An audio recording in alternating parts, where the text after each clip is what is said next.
પણ છેલ્લા કેટલાક સમયથી એકદમ ઝેરીલું વાતાવરણ બની ગયું છે. ધ્રુવ રાઠી સાથે રમેશ કુમાર છે.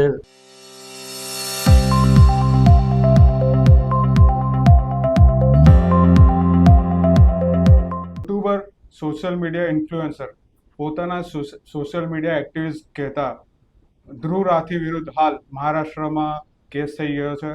એના વિરુદ્ધ ગાડીઓ કસાઈ ગયો છે. ત્યારે એક સવાલ એવો પણ થાય છે કે જે ભારતના યુટ્યુબર છે, પોતાને સોશિયલ મીડિયા એક્ટિવિસ્ટ ગણતા આવા લોકો જે હકીકતો આપણી સામે મૂકે છે તે કેટલી સચ્ચાઈ છે. નમસ્કાર દર્શક મિત્રો, તમે જોઈ રહ્યા છો મીડિયા વોચ હોટલાઇનના આ વિશેષ અહેવાલમાં આપનું સ્વાગત છે. આપણી સાથે વરિષ્ઠ પત્રકાર વિક્રમભાઈ વકીલ પણ છે. એમની સાથે આપણે આ મુદ્દા પર ખાસ ચર્ચા કરીશું. વિક્રમભાઈ, શું કહેવું છે આપનું? રાહુલભાઈ, આમાં એવું છે કે આ હમણાં જે કેસ થયો એ સંદર્ભમાં થોડી વાત આપણે કરીએ. ધ્રુવ રાઠી એટલે એક લેફ્ટ લિબરલ એક લોબી છે જે આખા વિશ્વમાં છે, અને એમનું કામ એવું છે કે જે દેશમાં રાષ્ટ્રવાદી સરકાર હોય કે રાષ્ટ્રવાદી રાજકારણી હોય એમના વિરુદ્ધ સતત કેમ્પેન ચલાવવું. આપણા દેશમાં પણ એક લોબી છે જેમાં આપણે સતત રાઇટ વિંગ અને લેફ્ટ વિંગના બે લોબી બે ભાગ પડી ગયા છે. પત્રકારો દિલ્હીમાંથી માંડીને આપણા ગુજરાતમાં પણ આટલું બધું આપણે શું કહેવાય પત્રકારો વચ્ચે ખાઈ જોઈ નહોતી, પણ છેલ્લા કેટલાક સમયથી એકદમ ઝેરીલું વાતાવરણ બની ગયું છે. એમાં ધ્રુવ રાઠી સાથે રમેશ કુમાર છે, આપણે પૂર્ણપ્રસન્ન વાજપેયી છે, એવા બધા ઘણા બધા છે, અજીત અંજુમ છે, અને એમનું સતત રોજ એક જ રટણ હોય છે કે ભાજપ વિરુદ્ધ, રાઇટ વિંગ વિરુદ્ધ, જમણેરી વિચારધારા વિરુદ્ધ સતત એક જ કેમ્પેન ચલાવ્યા કરવું. આ રીતે આ જે ધ્રુવ રાઠી જર્મની રહી છે અને જર્મનમાં બેઠા બેઠા આ બધું કરે છે. એને વચ્ચે એક આપણા સ્પીકર ઓમ બિરલાની દીકરી વિશે એક એકદમ ખોટો વિડીયો મૂક્યો હતો કે ઓમ બિરલાની છોકરી એક આઈએએસ છે, પણ એ કોઈ એક્ઝામ આપ્યા વગર સિવિલ સર્વન્ટ સર્વિસમાં આવી ગઈ છે અને આઈએએસ બની બેઠી છે. તો આ મામલે એ જેમની દીકરી છે એના માસીના દીકરા કે મામાના દીકરાએ મુંબઈ પોલીસમાં ફરિયાદ કરી છે અને ઘણી બધી ગંભીર કદમો લગાડવામાં આવી છે. ધ્રુવ રાઠીએ માફી પણ માંગી લીધી છે, પણ આવા તો ઘણા બધા કિસ્સા આપણે આજે એક વિડીયો મૂકશું એમાં પણ જોઈશું, જેમાં આપણે ઘણા બીજા એમને કાઉન્ટર કર્યા છે એ આપણે જોઈશું. પણ આ એક પ્રકારનું એક ઝેરીલું પત્રકારિત્વ ઘણા વખતથી વ્યાપી રહ્યું છે આપણે ત્યાં, અને હું એમ માનું છું કે એમનો કદાચ વ્યાપ વધારવા માટે કે એમની ફોલોઅર્સ વધારવા માટે એનો એક તિકડમબાજી હોઈ શકે. જીન્યુઅન પણ એ લોકો માનતા હોય એનો પણ વાંધો નથી, પણ સતત જે જમણેરી પત્રકારો છે એમને ગોદી મીડિયા કહેવું, અને તો પછી એમાં પણ કેટલાક જે પત્રકારો છે આવા ડાબેરી વિચારધારા કે ડાબેરી એક્સ્ટ્રીમ લેફ્ટિસ્ટોને દરબારી પત્રકાર કહે છે, અને એને કારણે બંને પક્ષો એકબીજા પર આક્ષેપો કરતા રહે છે. હવે તમે જુઓ કે ફેક્ટ ચેકના નામે આ ધ્રુવ રાઠીથી માંડીને બીજા કેટલાક પત્રકારો બીજા જેમને વિચારસરણી સાથે સંમત નહીં હોય એવા પત્રકાર સામે જે રોકે છે, અને એની સામે મને લાગે કે ભાજપ કે જમણેરી પત્રકારો બહુ કંઈ સ્ટ્રોંગ લોબી નથી દેખાતી. મને તો નથી દેખાતું સોશિયલ મીડિયા પર. તો સોશિયલ મીડિયા પર એક લેફ્ટ લિબરલ લોબી ખૂબ સ્ટ્રોંગ દેખાય છે હમણાં. આપે જણાવ્યું તેમ કે યુટ્યુબર આવા ઘણા બધા ફોલોઅર્સ પણ હોય છે એમના, જેમના થકી પણ અસર થતી હોય છે. તો શું ચૂંટણીના પરિણામો પણ આની અસર થઈ શકે છે આવા જે વિડીયો બહાર આવે છે? કેટલાક રાજકીય વિશ્લેષકો એવું માન્યું કે આ છેલ્લી લોકસભાની ચૂંટણીમાં મીડિયામાં જે ખરેખર સોશિયલ મીડિયા, ડિજિટલ મીડિયા ઘણો મોટો ભાગ ભજવ્યો, અને ભાજપનો જે થોડો નબળો દેખાવ રહ્યો એને માટે આ લોકોએ પણ ક્રેડિટ લીધી. આ બધા જે રવીશ કુમાર છે ને બધા કે એ લોકો એકદમ ખુશ થઈ ગયા જાણે કે સરકાર બની ગઈ હોય કોંગ્રેસની એ રીતે. અને એ પણ હું માનું છું કે અમુક અંશે કદાચ બની શકે, પણ રૂરલ એરિયામાં તો ગ્રામ્ય વિસ્તારમાં બહુ શક્ય નથી. શહેર વિસ્તારમાં જો એવું જ હોતું તો ગુજરાતમાં 26માંથી 25 બેઠકો ભાજપ જીત્યું નહીં હોય, કારણ કે ગુજરાતમાં પણ આ યુટ્યુબર બધા જે છે એમનો પ્રચાર તો ઘણો બધો થયો હતો, ઘણા બધા વ્યુઅર્સ હતા. ઘણી જગ્યાએ એમ પણ કહે છે કે યુપીમાં તો પ્રોજેક્ટર લઈને આ ધ્રુવ રાઠીના જે વિડીયો છે બતાવવામાં આવતા હતા ગામડાઓમાં. તો પણ આ તો જો એટલું બધું જો ઇમ્પેક્ટ પડ્યો હોત તો કોંગ્રેસ અને ઇન્ડિયા ગઠબંધન સત્તા પર હોત હમણાં. એટલે લિમિટેડ માત્રામાં લોકોનું આ બધા ઘણા મનોરંજન માટે પણ જોતા હોય છે. ઘણા આજે જે કંઈ રીલ્સ કે બધાની જે વ્યાપકતા જે છે એ બધા જ કે ઇન્ટરેસ્ટ હોય એટલા માટે કે એમાં માને છે એટલા માટે વિચારસરણી મતદારોની બદલવી એટલી સહેલી નથી. યુટ્યુબથી કે બીજા કોઈ પણ પ્રકારના મીડિયા દ્વારા એ વિચારસરણીને કોઈ બદલી નથી શકતું. जब मृत्युंजय ने जो वीडियो भेजी, जब मैंने इसको देखा तो मुझे थोड़ी हैरानी भी हुई और थोड़ी परेशानी भी हुई. हैरानी इसलिए हुई कि मुझे लगा कि जिस तरह से एल्विश यादव ने अपने वीडियो में खुलासा किया था, जो एक ध्रुव राठी को लेकर एक खुलासा किया था कि ध्रुव राठी के पास एक बड़ी टीम है और एक विजेता दहिया नाम का एक व्यक्ति है जो बॉलीवुड में फिल्मों के लिए काम करता है और ऐसे कई लोग हैं जो उसकी टीम में हैं. और विजेता दहिया इसके लिए रिसर्च करता है ध्रुव राठी के लिए, और विजेता दहिया ही ध्रुव राठी की स्क्रिप्ट लिखता है. तो फिल्म स्क्रिप्ट होती है ध्रुव राठी की, तो इसलिए विजेता दहिया लिखता है. इसके बारे में मैंने आपको बताया था. तो मुझे हैरानी इस बात की हुई कि भाई ये विजेता दहिया या जो लोग भी ध्रुव राठी की टीम, बड़ी टीम होगी क्योंकि काफी उसको फंडिंग होती है विदेशों से, तो ये सब लोग जो रिसर्च करते हैं, इनकी रिसर्च इतनी कच्ची कैसे हो सकती है? ये लोग रिसर्च जो है इस तरह की इतनी उथली रिसर्च जिसमें इनको डेप्थ नहीं है, जिसमें उनको नॉलेज नहीं है, जो ये लोग इस तरह की रिसर्च कैसे कर सकते हैं? तो पहला तो मुझे हैरानी इस बात पे हुई. लेकिन फिर मुझे लगा कि भाई ये विजेता दहिया और ध्रुव राठी जो है बड़े फिल्मी किस्म के लोग हैं और बॉलीवुड के लिए भी काम करते हैं, तो इसलिए बॉलीवुड की तरह से एक कहानी लिख दी होगी जिसका सच से कुछ लेना देना नहीं है. फिर मुझे परेशानी ये हुई कि ये सीधा सीधा झूठ बोल रहा है, ये सफा झूठ है, सफेद झूठ है. और इसीलिए आज मैं इस झूठ का खुलासा करना चाहता हूँ.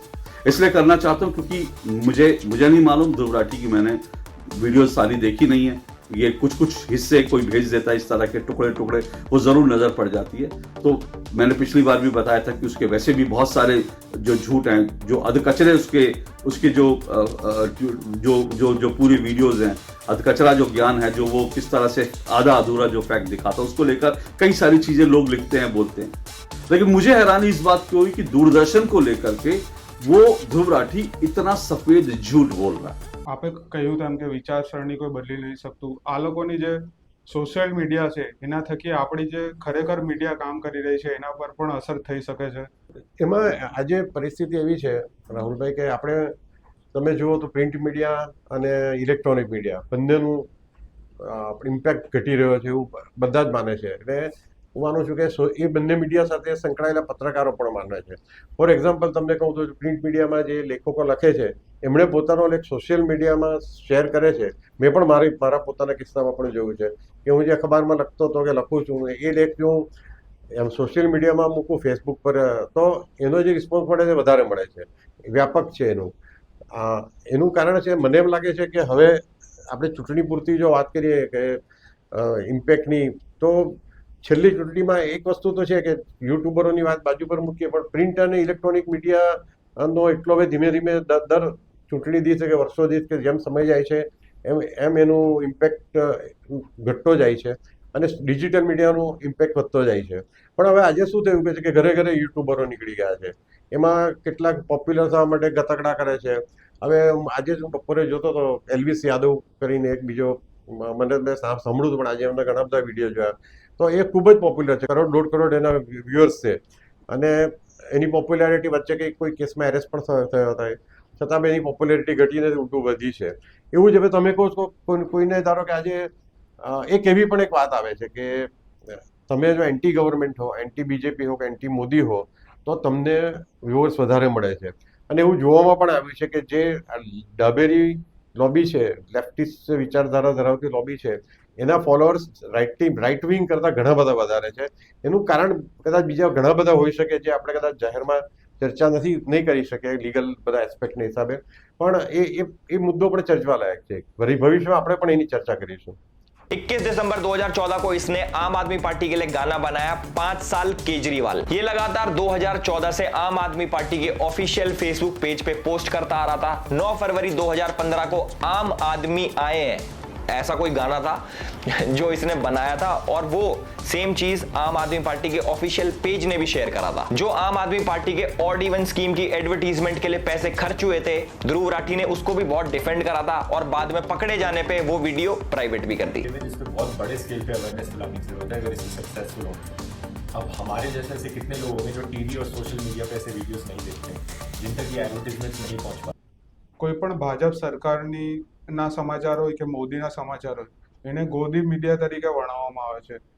શું આના કારણે પણ મીડિયા ક્ષેત્ર પર અસર થઈ શકે હા, છે? એ એક પ્રકારનું આ છે ને દ્વેષીલું વાતાવરણ ઊભું થાય છે. તમે કોઈ પણ આજે ધારો કે કોંગ્રેસની દરેક પત્રકારની નહીં, દરેક વ્યક્તિની પણ એક પોતાની વિચારધારા હોય છે, અને એ પણ મત આપવા જાય ત્યારે એક જ પક્ષને મત આપે છે પત્રકાર પણ. કોઈકને કોંગ્રેસનું યોગ્ય લાગતું હોય, કોઈને ભાજપ યોગ્ય લાગતું હોય, કોઈને આમ આદમી પાર્ટી યોગ્ય લાગતી હોય, પણ જ્યારે કોંગ્રેસની તરફદારી નહીં કરે અને ભાજપની તરફદારી કરે એટલે ગોદી મીડિયા કેવું એ પણ એક બહુ શરમજનક મને તો લાગે છે. જે રીતે સામે પક્ષે તો કોંગ્રેસની તરફદારી કરતા હોય, રાહુલ ગાંધીની નાની નાની બાબતોને ચગાવતા હોય, એવા આ બધા મેં તમને દિલ્હીના જે પત્રકારોનું નામ આપ્યા, એમ રાહુલ ગાંધી ભગવાન હોય એ રીતે પૂજા કરે છે. તો તમે જો મોદીને ભગવાન તરીકે પૂજતા ભક્ત કહો છો તો તમે શું છો? એમને દરબારી પત્રકારો પછી કહેવા યોગ્ય જ લાગે છે. મને પણ યોગ્ય લાગે છે કે એમને દરબારી પત્રકારો કહેવા જોઈએ. આખા દેશમાં તો આ પ્રકારનો માહોલ થઈ ગયો છે. શું ગુજરાતમાં પણ આ પ્રકારનું પત્રકારત્વ છે? મને લાગે ત્યાં સુધી આપણા ગુજરાત થોડું તટસ્થ છે આ બાબતમાં, પણ એમાં બે ભાગ પડી ગયા છે. પણ એટલીસ્ટ બધાના સંબંધો તો જો આપણે ત્યાં વિચારધારા કોઈ પણ હોય અલગ પત્રકારની, પણ એટલા બધા અંગત સંબંધો બગાડતા નથી. પણ દિલ્હી ખાતે તો મેં જોયું છે કે એકબીજા સામે જાહેરમાં એક પત્રકાર, મેં જ હમણાં આનું અજીત અંજુમ કરીને કેવું કંઈક છે એ જોયું, તો એમાં આખું એએનઆઈના એડિટર સ્મિતા પ્રકાશ વિશે બેફામ એણે બધા આક્ષેપો કર્યા હતા એના વિડીયોમાં, અને ટીકાઓ કરી હતી કે બધી મજાક ઉડાવી હતી. હવે આ જાહેરમાં થાય તો પછી સામેનો પક્ષ પણ તમારા પર કરશે, આનો તો અંત જ નહીં આવે. બધા જ પત્રકારો એકબીજા સામે, દરેક પાસે કોઈ પ્લેટફોર્મ રહેવાનું છે. અને આજે ધારો કે પ્રિન્ટ મીડિયા કે ઇલેક્ટ્રોનિક મીડિયા નહીં હોય તો સોશિયલ મીડિયા પર તો માણસ પોતાનું એક્સપ્રેસ કરવાના જ છે. અને એ થશે ત્યારે વધારે મીડિયાના એકબીજા સાથેના સંબંધમાં તાણ ઉત્પન્ન થશે, પત્રકારોનો એક યુનિટીમાં તકલીફ ઊભી થશે. એટલે આ એકબીજાને નેમ કોલિંગ કહીએ એ કહેવાથી પણ થોડું આપણે છેટા રહેવું જોઈએ. આ જો યુટ્યુબનું પત્રકારત્વ છે અને જે ખરેખર મીડિયા પોતે પત્રકારત્વ કરે છે, શું કહેશો આ બંનેના જે ફેરફાર છે? નહીં, આમાં શું છે કે ડિજિટલ મીડિયામાં કોઈક ધારો કે યુટ્યુબ છે, એક જ યુટ્યુબર છે, એ પોતાનો માલિક છે, એને કોઈ એડિટર નથી, કોઈ માલિક નથી. એટલે એ પોતાની રીતે સ્વતંત્ર પણ છે અને બેફામ પણ બની જાય છે. પછી એ સ્વતંત્રતા ઘણી વખત શું થાય છે કે એને કોઈ કંટ્રોલ નથી રહેતો. જ્યારે આપણે બીજા મીડિયા એટલે ઇલેક્ટ્રોનિક કે ટીવી ન્યૂઝ ચેનલ જોઈએ કે છાપાનો અખબારો જોઈએ, તો ત્યાં એક તમારે ઉપર કોઈ બેઠો હોય છે, એડિટર હોય છે, બોર્ડ ઓફ ડિરેક્ટર હોય છે કે માલિકો હોય છે, જેને કારણે એક રિસ્પોન્સિબિલિટી ક્રિએટ થાય છે. યુટ્યુબમાં હું માનું છું કે જો વ્યક્તિ પોતે જવાબદારી સમજીને વર્તે નહીં તો પછી એમાં કોઈ ભવિષ્યમાં સરકાર કદાચ એવું લાવે રિસ્ટ્રિક્શન તો એ પણ બહુ જ ખોટું થશે. પણ જો પછી સરકારને ફરજ જો પડશે તો સરકાર, મને લાગે છે કે ક્યાં કોઈ પણ રીતે ટેકનિકલી પણ કંઈક એને પર રિસ્ટ્રિક્શન લાવી શકે એવું બની શકે ભવિષ્યમાં. તો આપણે સાંભળ્યું તેમ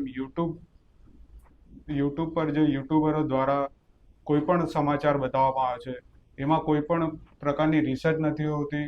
જે રીતે આપણી જે મીડિયા છે જે વિશ્લેષણો કરીને નિષ્ણાંતો પાસેથી મત મેળવીને સમાચારો બતાવવામાં આવે છે, ત્યારે આપણા દર્શકોએ પણ યુટ્યુબ પર કે અન્ય સોશિયલ મીડિયા પર જે સમાચારો આવે છે તે જોઈને પોતાના મત બનાવવા પહેલાં ધ્યાન રાખવું ખૂબ જ જરૂરી છે.